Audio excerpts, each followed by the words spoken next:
আপনারা মিলাদুন্নবী আসলে জায়গায় জায়গায় পতাকা লাগান, এটা কোথায় আছে? আমার নবী যে দুনিয়াতে আগমন করেছেন সেই খুশিতে পতাকা লাগানো এটা সুন্নতে ইলাহি। বড় করে বলেন, বান্দার সুন্নত নয়, এটা আল্লাহর সুন্নত। বলে হুজুর কেমনে? আমার নবীর আম্মা জান মা আমেনা রাদিয়াল্লাহু তাআলা আনহা বলতে লাগলেন যে রসুল করিম সাল্লাল্লাহু আলাইহি ওয়াসাল্লাম যখন দুনিয়াতে আগমন করবেন তার পূর্বে আমি 3টা জিনিস দেখেছি। 1 নাম্বার, আসমানের সমস্ত তারকাগুলা আমার ঘরের ছাদের উপরে একত্রিত হয়ে গেছে। মা আমেনা রাদিয়াল্লাহু তাআলা আনহা বলতে লাগলেন, আমি এই দৃশ্য দেখে আশ্চর্য হলাম। তারকাগুলা এমনভাবে ঝুঁকে পড়তেছে, আমার মনে হলো আমার ঘরের উপরে পড়ে যাবে। বলুন না সুবহানাল্লাহ। তারকা যখন সবগুলা একসাথে একটা ছাদের উপরে আসে, ওই ছাদ আলোকিত হয় কি হয় না? এখন আমরা অনুষ্ঠান করলে সাজাই কি সাজাই না? আমার নবীর আগমনের পূর্বে আমার আল্লাহ আমার নবীর ঘরকে আসমানের তারকা দিয়ে সজ্জিত করেছেন।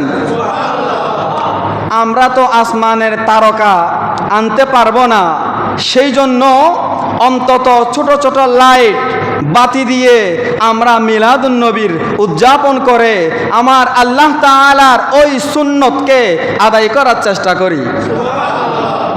2 নাম্বার, মা আমেনা রাদিয়াল্লাহু তাআলা আনহা তিনি বলতে লাগলেন যে আমি দেখলাম ফেরেশতাগণ 3টা পতাকা আসমান থেকে নিয়ে এসেছে।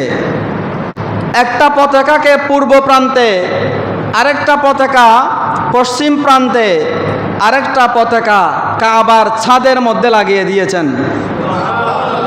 আমরা তো আসমান থেকে ওই নূরানি পতাকা আনার সুযোগ নাই, অন্তত আমাদের সাধ্যমতো পতাকা দিয়ে আমরা আল্লাহ পাকের ওই সুন্নতকে অনুসরণ করি। 3 নাম্বার, মা আমেনা রাদিয়াল্লাহু তাআলা আনহা বলতে লাগলেন যে আমি দেখতে পেলাম সাধারণ মানুষ নয়, সাধারণ সৃষ্টি নয়। মা আমেনা বলছেন যে জমিন থেকে আরশ পর্যন্ত সমস্ত জায়গায় আল্লাহ পাকের ফেরেশতাগণ আদবের সাথে দাঁড়িয়ে আছেন আমার নবীর মিলাদ উপলক্ষে। বলুন না সুবহানাল্লাহ।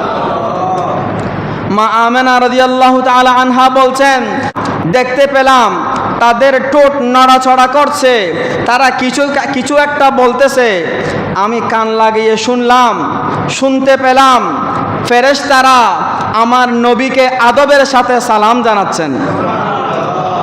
ফেরেশতों की सलामी देने वाले फौज गाती थी, जनाबे आमना सुनती थी, आवाज आती थी या नबी सलाम